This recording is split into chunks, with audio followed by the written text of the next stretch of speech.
mainit na balita mga kaboses ng masa, Senator Amy Marcos binara ang mga tukmol na vlogger nila Tambaloslos na nakikipaglaban sa mga Duterte. Ito ang hindi umano maintindihan ng mga tukmol na vlogger na to nila Tambaloslos na yung realidad na yung pakikipag-alyansa ng mga Duterte sa mga Marcos ay ayan ang pangunahing dahilan kaya sila nakabalik ang mga Marcoses sa Malacanang. At lahat yan ay pasasalamat nila kay dating Presidenteng Rodrigo Roa Duterte na ngayon naman ay binabaliwala ni Kuting ng Norte dahil masyado na di umano siyang nalulunod sa kanyang asawa na si Liza Smugs at pinsan na si Tambaloslos. Kaya naman, payo ng taong bayan ay bantayan na ni Senator Amy Marcos si President Bongbong Marcos Jr. at huwag nang magpalunod sa kanilang pinsan dahil kung hindi pa ito maagapan ay sayang naman ang lahat ng kanilang pinaghirapan para lamang makabalik sa Malacanang. At panoorin naman natin ng buong detalye. By the way, this is Boses ng Masa at kung bago ka pa lamang sa aking channel ay mag-subscribe ka na.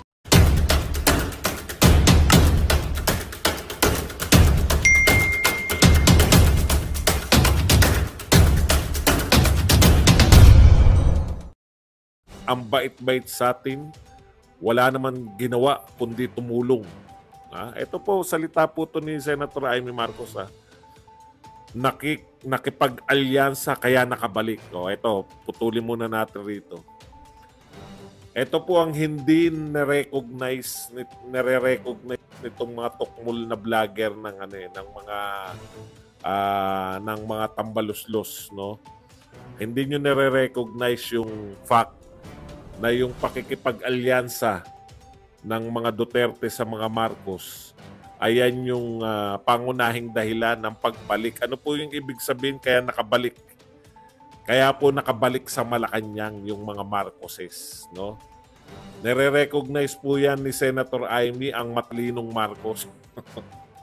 Hindi po, matalino rin si Pangulong Marcos pero sa tingin ko mas matalino, mas si Amy yung gusto niyang makabalik sa Malacanang, gusto niyang i-redeem, no, yung pangalan ng kanyang pamilya. Pero by the looks of it, Senator Amy, no, pag hindi mo nabantayan itong kapatid mo at nalunod diyan sa pinsan mo, sayang lahat ng sayang lahat ng pinaghirapan, no, na makabalik. Ayan, no. Nare-recognize. Ito po yung ayaw i-recognize ng mga Tambi vloggers, ng mga Marcos loyalists. No? Ito po, katotohanan po to. Yung sinasabi ni Amy na nakipag-alyansa kaya nakabalik. No? Hindi po dahil sa kabaliktaran na kaya nanalo si BP Sara o kaya presidente po si Duterte. Ibalik lang po natin yung sitwasyon nun. Number 1 po sa lahat ng survey. Kasi wala nanonood. Kaya inagahan ko na wala nanonood pagkadating ng alas 12. Tayo na lang, kukunti lang. At least dito may laban-laban tayo. Number 1, si Sara Duterte. Anak siya ng presidente, no? Lahat ng advantage na kay Sara Duterte noong 2022 kung gugustuhin niyan tumakbo. Pero yung sinabi, no? Sana tinatalaban kayo. Kung hindi, sa bagay, alam mo yung mga Tambi vloggers tsaka mga PBBM vloggers, tinatablan na nila si Amy Marcos. Grabe. Sa lahat po, no? Marcos loyalist kayo, tatablahin nyo si Marcos. Okay. Balik po tayo. Ano bang gusto mo? Ito, sinabi, bakit natin inaaway? Ito po yung mga wordings ni Senator, ang di naman nakikipag-away. Nagalit sa akin. Nagalit daw sa kanya si Martin. Ito po ang sinabi ni Martin. Nagalit sa akin, mas Duterte pa raw ako kaysa sa Marcos. Sa loob-loob ko naman, ito po ang sinasabi po to ha, si Senator Amy po to nagsasalita. Sa loob-loob ko naman, hindi ka naman Marcos. Hello. Real talk po yan, no? Sinabihan siya ni Martin, mas Duterte ka pa kaysa sa Marcos. Alam niyo si Senator Amy lang yung message ngayon sa grupo na yan, no? Alam niyo po, eto na lang, napakasimple, no? Yung naninira sa inyo ng ilang dekada, mas gusto nyo pang kakampi kaysa sa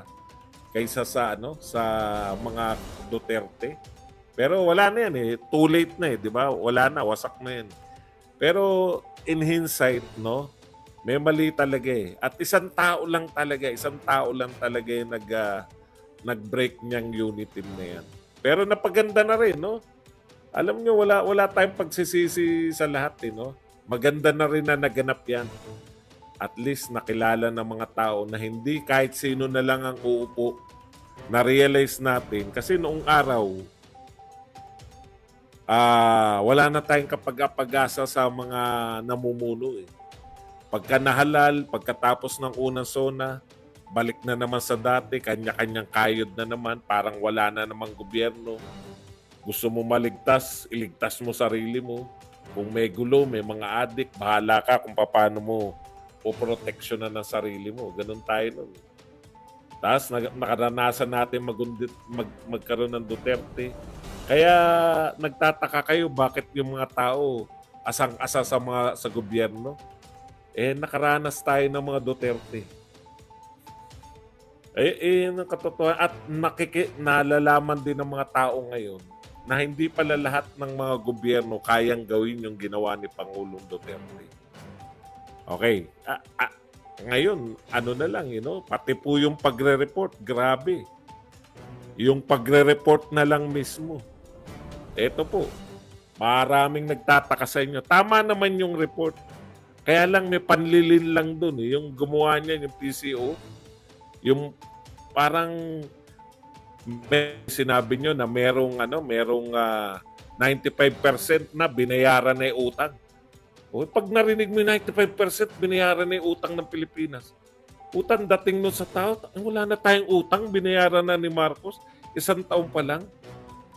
Di ba? Bakit nyo ire-report ng ganun? Di ba? Yun yung question namin eh. At bakit kayo nagre-report? Sabi ko nga, talaga? Kayo lang ba talaga ang presidente nagbayad ng utang? Isa yan, di ba? Isa yan. So may panlilito. Huwag nang panlilin lang. Ayaw nyo tanggapin yung panlilin lang. Mayroong panlilito kayong ginagawa. Akala ng mga tao, una, si Bongbong lang ang nagbayad sa lahat ng presidente. Na siya lang yung nagbayad ng utang. Hindi po totoo yan. No? Lahat po ng presidente nagbayad ng utang. Kung hindi na tayo pautangin. Kampi-kampihan po yan, yung international na tagapautang. Hindi po basta-basta magpapautang yan. O yung ikalawa nilang palpak na yung report po nila, yung sa Farm Bill. Farm to Market Road. Inangkinan nila na kanila lahat yun. Tapos eto nga po, yung report po nila dito sa may bago pa pala yan, yung investment. Nung una nila sinasabi, trilyon. Tapos bumaba. Kasi ang dami nag-point out. Ano lang pala yung nire-report nyo eh. Ha? Ang nire-report nyo naman pala ay hindi naman pala tunay na report. Kung hindi, ang nire-report nyo pala ay pangako pa lang o pledges pa lang. O so binawasan nila ng binawasan. Tapos may report na naman na May report na naman sila na, ito latest yung nire-report nila na pinakamataas, pinakamarami nag-invest sa Pilipinas. O in-expose po sila ngayon ni sino ba yun? Yung sa Manila Times, si Tiglaw. Talagang lalaki po yung investment natin kasi pati pala yung mga pinangako pa lang, yung mga nagkapirmahan pa lang at saka yung malupit dun, pati po yung susweldohin ng mga OFW, yung mga kita ng OFW, ayon to kay Tiglaw Hindi po to sa akin. Hindi naman ako ekonomista. Kino-quote lang natin si Tiglaw. Pati pala yung kikitain ng OF na Saudi, kasama dyan sa investment na... Pucha, sabi nga ni Tiglaw kung isinasama niyo pala yung kita ng mga OFW, ay tayo ang pinakamaraming bilang isinasama nila na direct investment. Tayo pala laging pinakamalaking investment kasi pinakamaraming nagpapasok ng dollar OFW. Sabi ko, patay na. Pati pala yung direct investment. Kasi iba po yung nire-report ng Bangko Sentral. Bumaba yung investment natin. Eto na naman po, yung sa NPA. May panlilin lang po Merong panlilito pala. Huwag panlilin lang. Kasi siyempre, kinokorek ko po, may panlilito. Nalilito po yung mga tao. Maaaring tama yung deklarasyon nyo, no? Na zero guerrilla front active. Paano hindi active? Nabigla nag-active ngayon. Lumusob Sana po walang panlilito, no? Para lang po tapos time and again, napoprove na mali yung gustong iparating ay hindi naman pala yun. Kaya ang dami nag-react kala ko ba wala na NPA? Bakit meron pa rin labanan? Kasi nga, nalito yung mga tao sa report nyo. Pinagmalakihan nyo pa nga kagad yung mga Duterte, di ba? Yun yung point ko Maging makatotohanan po tayo sa report kasi po nung panahon ni Duterte, wala pong report Nakikita namin yung mga trabaho Alam na po namin na hindi na po tuloy yung build. Huwag na po tayong mag-numero. Wala pong kwenta yung numero Mas visual, mas maganda Mas nakikita yung trabaho. Okay, punta po tayo rito sa una. Sa balita po, nakita ko. Ini-interview si Comelec chairman. Di ba ito yung sinabi ni Senator Amy? Yung in-expose ni Senator Amy, pati yung timeline na hanggang April, marami na po na may mga pirma sinasubmit na po sa mga local Comelec. Yung mga local Comelec po, meron ng instruction yung Comelec na i-check kung naka 3% bibigyan ng certification. Ilan na po? Quezon City, hindi naman buong Quezon City. Ilan na po sa Quezon City? Meron sa... Basta mga 3 area na po yung nagsasubmit sa Comelec. Tuwan-tuwa po si Subiri na kala niya siya yung mamumuno sa Chacha. Tuloy-tuloy pa rin pala yung pagpapapirma ngayon. Nagkakalinlangan ba kay Subiri? Kawawa naman. Asang-asa pagkakataon niya ng sumikat. Nagtataka rin ako Bakit binigay nilang ni Martin? Bakit gano'n na lang ang sabi ni Martin, susuportahan niya si Subiri? Dahil yun ang utos ng Pangulo. Pero tuloy-tuloy pa rin. Ito po ang mga revelasyon na naririnig ko. Pinanood ko po yung interview ni Karen Davila dito po kay Erwin Tulfo. Ano-ano po yung mga natuklasan natin. Nagte-take notes na po ako. Makakalimutin tayo. Marami po Una, sabi ni Erwin Tulfo, ang dami raw problema ngayon, di ba?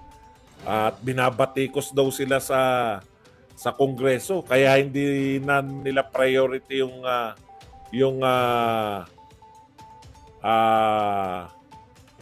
Chacha.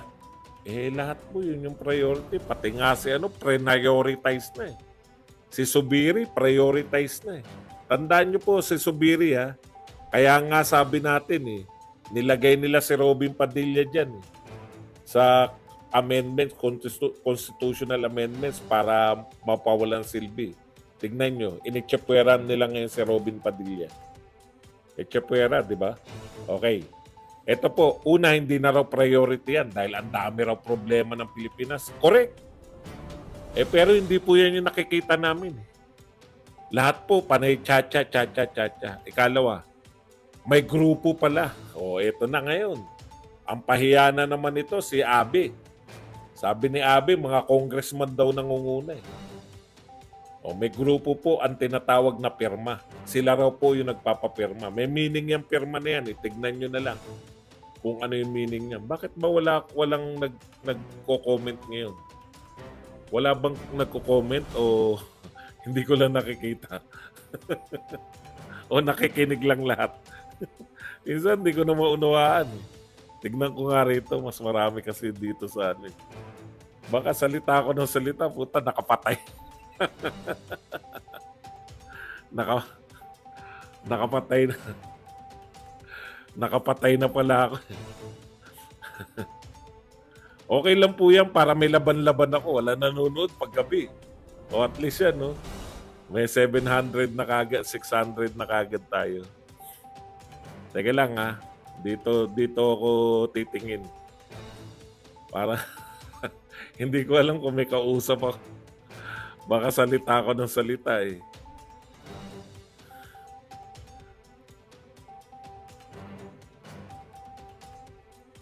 Okay. Ikalawa po, meron palang grupo na pirma. Alam niyo po ito sinasabi nila nakusa daw yan. Alam niyo imposible. Nabalitaan niyo pa ba? Alam niyo po yung mga organisasyon. Diba? Hirap na hirap po sila yung sa angat buhay ni Lenny. Napalaganapin sa buong Pilipinas. Tapos biglang meron daw grupo yan, hindi raw mga congressman, sabi ni Tulfo. Si Tulfo ang siya yung nagdadala ng pangkalahatan na okay, sabi ni Tulfo, may grupo daw po na pirma, hindi raw po mga congressman yan. Talaga? May biglaan. Ang nagsasalita lang po ng public ano na nga yan? Yung initiative niya. Ano na nga yung people? Susulat ko nga yung pinayan. Lagi ko nakakalimutan. Hindi public eh. Peoples. Yun, peoples. Okay. Ang nagsasalita lang po ng Desyembre niyan, mga congressman, People's Initiative. Tapos sasabihin nyo ngayon na may grupo na pirma ang pangalan. Meron daw grupo na pirma, sila daw namamahala dyan. Wala raw kinalaman yung mga congressman. Alam niyo po, napakahirap pong pagbubulahin na pa kami, no? Meron po bang, nalihim? Biglang nagtayo ng mga lihim? Tapos kalat kagad sa buong Pilipinas? Huwag naman po nyo kaming binobola as Congressman Tulfo, no? Wala namang pong bulahan. Imposible po na wala kayong kinalaman yung mga congressman dyan. Imposible po na mayroong grupo sa buong Pilipinas kagad na nakalatag agad. Mula Desyembre hanggang January. Ano pa lang ngayon? No? January 17. Hindi po ganyan kadali yung magpalakad ng mga papirma na ganyan na isang grupo na hiwalay, walang koneksyon.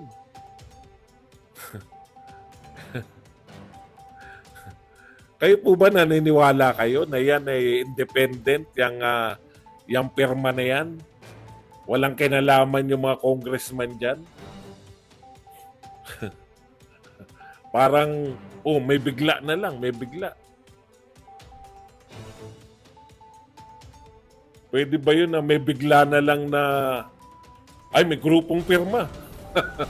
Nagpapapirma. Meron na po, nakasubmit na po yung mga nauna. Unti-unti na po sa Bicol, dito sa Quezon City, meron na binalita sa 24 oras eh.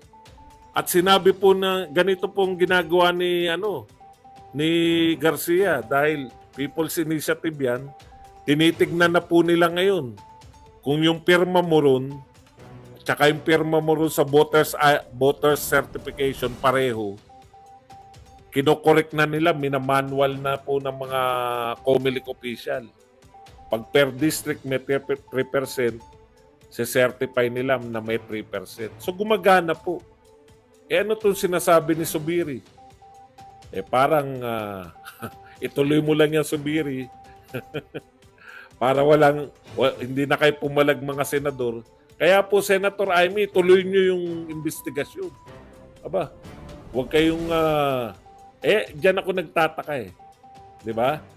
Yung sa SMNI, bakit na nga nila inimbestigahan yung SMNI?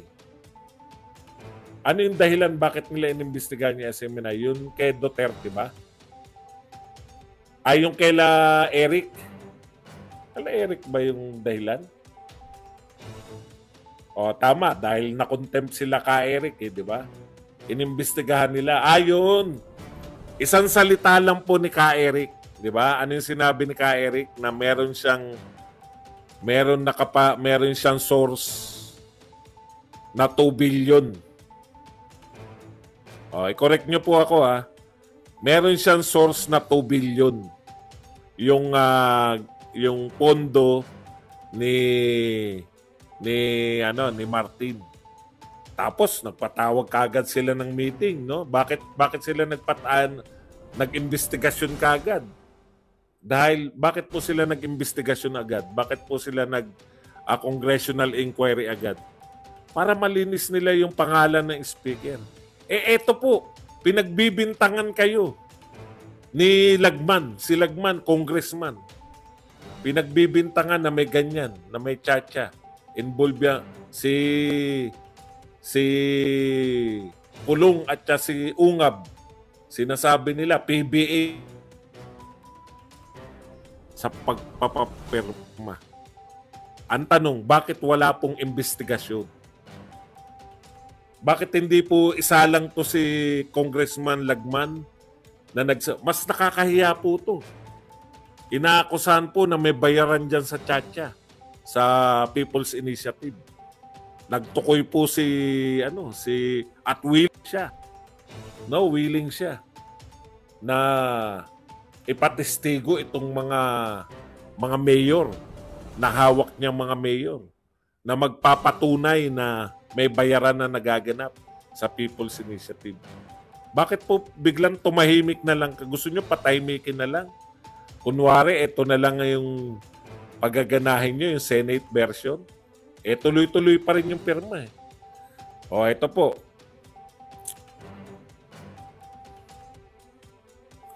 O, tignan nyo po sagot ni Erwin Tulfo. Tinanong po siya siyempre ni Karen Davila. Anong masasabi nyo ron sa sinabi ni Lagman na nagkakabayaran? 100. Hindi raw nila yung alam yung info na yun. Sinulat ko nga, hindi ko naman mabasa yung sulat ko.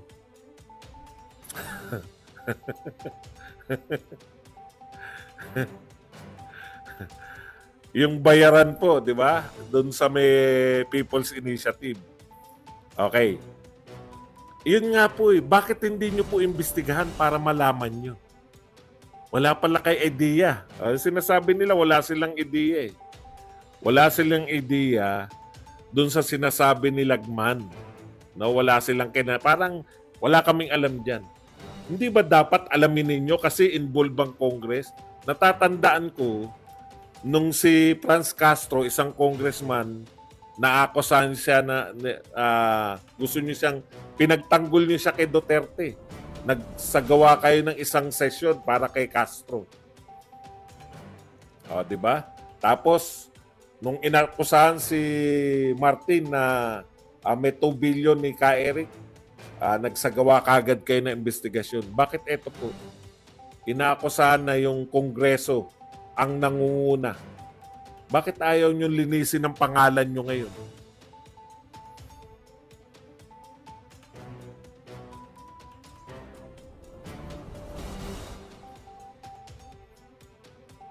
Yung tanong ko bakit hindi kayo mag-investigate? Okay. Sa sinasabi po nito ni Subiri na ang gusto lang po kaya po sila magtsatsatsya purely economic provision lang. 'Di ba? Parang yan yung ata sa kanila ng Pangulo ng Pilipinas eh. Sige. Purely economic lang tayo. Purely economic lang daw. Pero tinanong po si Tulfo, si Erwin, ni Karen Davila.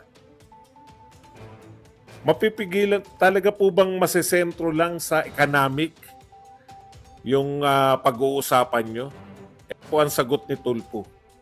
Umamin si Tulfo na iba't iba yung pananaw ng congressman, no? Merong economic kasi yung sino raw mag-invest sa kanila kung 60% ay dapat pag-aari ng Pilipino, 40% lang yung dayuhan. Okay yun, valid. Pero yung iba raw, yung mga congressman daw, gusto po nila na magkaroon ng pagbabago sa term. Kino-question kasi nila, bakit yung mga senador, 12 years, sila, ganun yung termino. O so, dito pa lang, malinaw na pag binuksan nyo yan sa tiyatya, bubuksan din po yung political. Si Erwin Tulfo po ito nagsasalita. Hindi po sila, yung mga congressman po, ang mga issues po nila sa tiyatya, kasama po yung mga... Ibig sabihin, wala pong kasiguraduhan, hindi naman kaya ni Martin, hindi po kaya nito ni Zubiri na i-assure ang mga tao na pag binuksan po yung Constituent Assembly niyan, ay ang pag-uusapan nila purely economic lang. Eh yan na nga, ihirit ng mga congressman. Yung term limit, lugi naman sila sa inyo. 12 years kayo, sila, ilang taon lang ba yung mga congressman? 9 years? Okay, ito pang hirit ni Ito pang hirit ni Karen Davila. Ewan ko lang kung na ano lang si Tulfo na medyo hindi niya lang alam ang sasagot niya. Ang ganda ng tanong ni Karen Davila eh. May mga binago na kayo sa Kongreso, no? Katulad po ng manufacturing. Pwede na palang 100% yan. Yung mga pabrika, pwede na pala 100% foreign owned. Yung railways, 100% foreign owned. Yung telecom, 100% pwede na pala. Mali pala yung info ko. Yung info ko, yung wala pang pagbabago. Ngayon po pala, nagkaroon na ng mga amendments sa batas ng Congress na pwede na po pala yung railways, telecom, pati po power. Pwede na po pala yan na maging 100% foreign owned. Hindi na po kailangan baguhin yung saligang batas. Eh pwede na pala eh. Kung ang sinasabi ninyo yung provision sa batas, ito pa sinabi ni Karen Davila, nag-invest po ang US, hindi naman niya binigay na nagbigay po yung US ng 73 billion investment pledges. Pero hindi niya po sinabi na magbago kayo ng constitution. Ibig sabihin, yung umiisip si Pangulong Marcos, hindi niya naman pinangangako na magtsatsatsya eh. Kaya ni Karen Davila, constitution po ba ang problema o yung climate, no? Yung pong investment climate ng Pilipinas. Ay yung pag sinabi pong investment climate, ipaliwanag lang natin ng konti kasi hindi nila ganong napagtunan. Yan yung kumusta ba rito, yung pag nagpasok ka ba ng pera, mabilis yung mga proseso. Wala bang mga, ayaw lang tapatin eh. Wala bang mga nanghihingi ng mga lagay-lagay, red tape, etc. O yun po yun. Sabi naman ni Tulfo, gumagawa na kami ng batas para dyan. Hindi rin niya masagot eh. Kung talagang konstitusyon yun, kaya ayaw pumasok. So ibig sabihin mga kapatid, open na pala sa yung 100% na pag-aari ng railways, telecom at power. Open na pala sa lahat yan. Bakit wala pa rin nag-invest?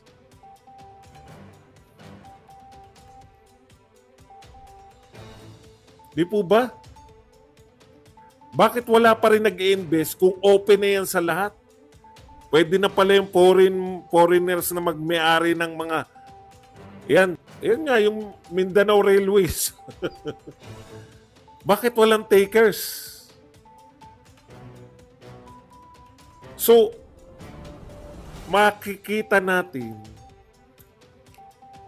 na hindi po yung katulad ng paulit-ulit kong sinasabi dito, hindi po yung constitution yung babaguhin. Kung hindi, yung investors na makita nila yung pera nila ay lalago, yung pera nila ay safe.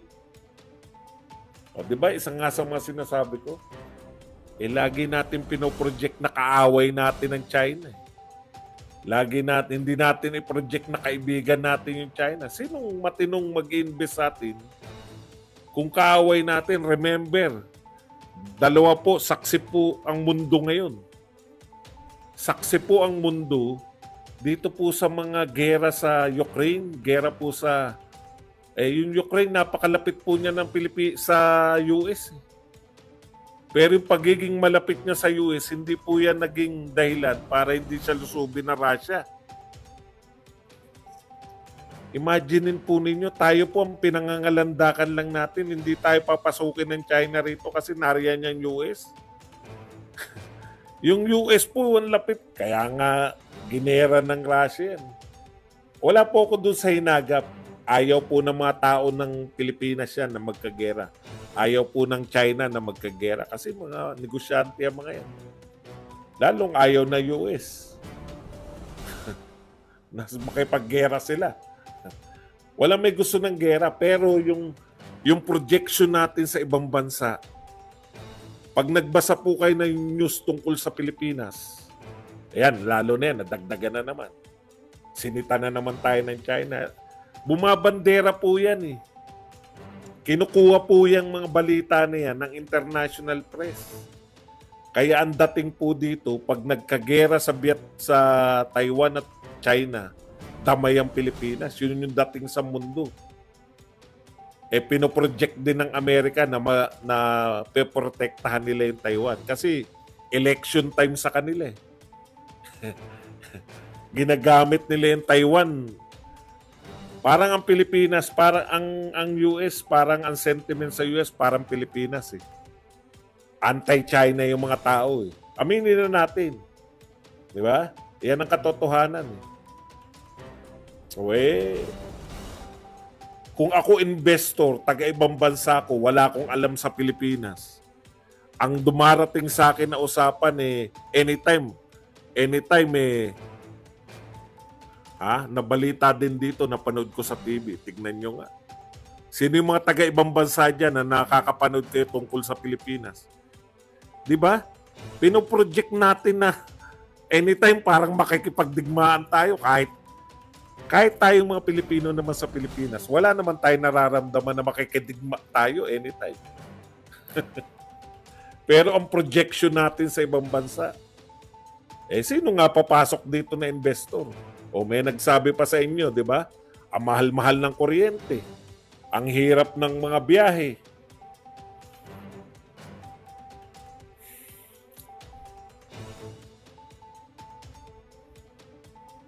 Teka, baka may nakalimutan pa tayo. Yan lang po ang ating topic. Ngayon naman po, pwede na natin buksan ang ating mga komento, no? Para sa mga komento. At para sa inyong mga katanungan. Pwede rin po kayong mag-likes at higit sa lahat, pwede po kayong magpakape. Yan, basa. Bats, binanggit yan ni Attorney Trixie regarding sa 100% na pwedeng ma-own ng investor. Sabi, bakit? Yan muna. Sabi, bakit sa anong dahilan na ang economic provision na ginawa nilang rason? More on next message.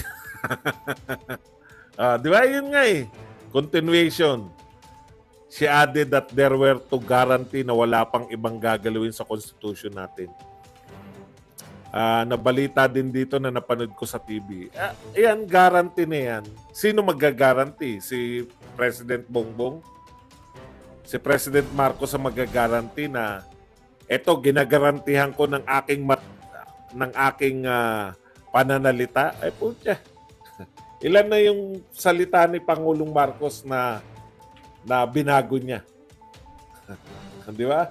Tapos igagaranti niya na walang gagalawin na iba, kundi actually, yung mga gusto pala nila na mag-amend ng mga batas na hindi na kinakailangan baguhin ng lahat. Takantaka kasi ko, bakit po tsa-tsa lagi? Yung Amerika nga, daan taon na po ang nakalipas. Ang meron po sila, kaya may mga sikat na amendments eh. Fifth Amendment, First Amendment, yan po mga sikat, lagi ko naririnig yan. Amendment po ang pinagbuhusan nila ng pansin.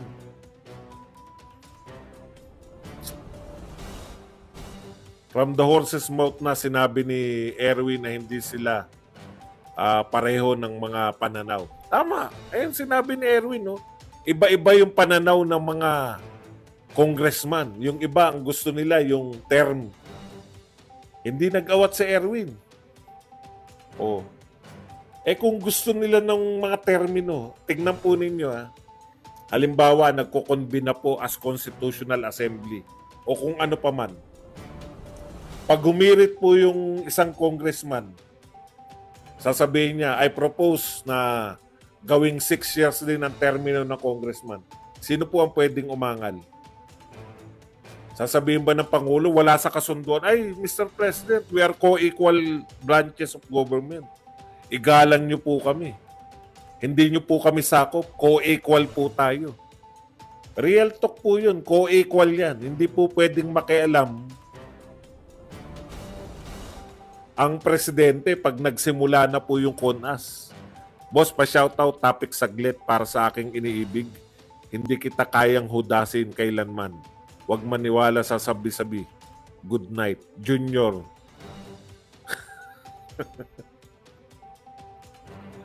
Grabe naman yung salitaan yung pagmamahal ba yan? Hudasin.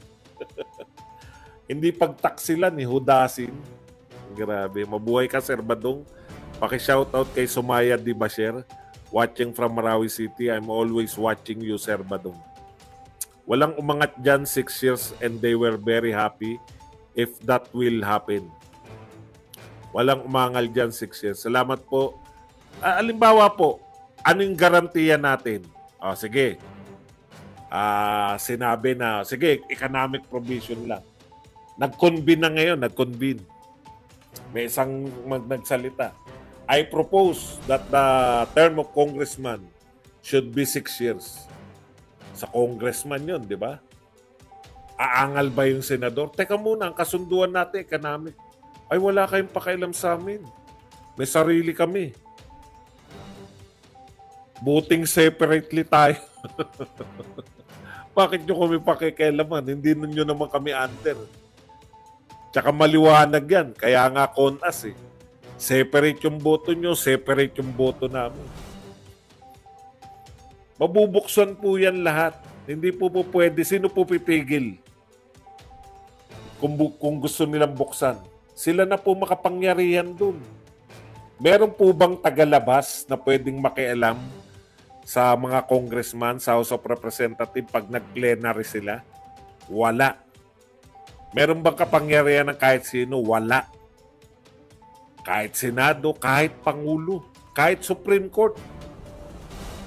Pag nag-combine yan na as Constitutional Assembly, tama, wala na pong pwedeng pumigil dyan sila, mga congressman lang. Dito naman po mga senador lang. Tapos sasabihin nyo, sigurado kayo na economic lang. Sino nagagaranti? Ngayon pa lang sinasabi ni Erwin Tulfo, iba-iba yung gusto nilang baguhin. May mga congressman na termino ang gustong baguhin. Kung may nag-propose na parliamentary system, patay na. Tapos sa Senado, yung mga kalahati ng paano. Tandaan po ninyo, kalahati po ng senador ay re-electionist. Kung mapapayag nila yung kalahati ng Senado na mawala na yung senador. Mawala na yung Senado. Di ba? Posible ba yun? Kasi ang gastos tumakbo pang buong Pilipinas eh.